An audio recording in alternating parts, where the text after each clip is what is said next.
प्रकाशा तालुका शहादा येथील महिलेला अचानक पोटात कळा येऊ लागल्याने गावातील प्राथमिक आरोग्य केंद्रात नेण्यात आले।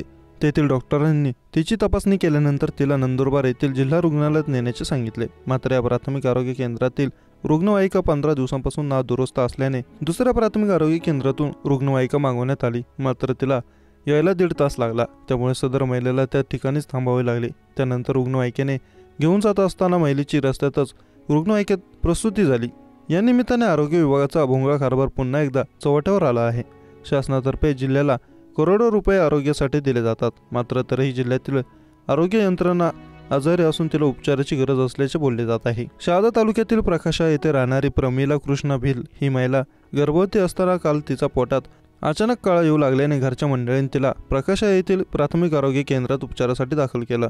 तेथील वैद्यकीय अधिकारी डॉक्टर वळवी यांनी प्रमिला भिल या महिलेची तपासणी केली।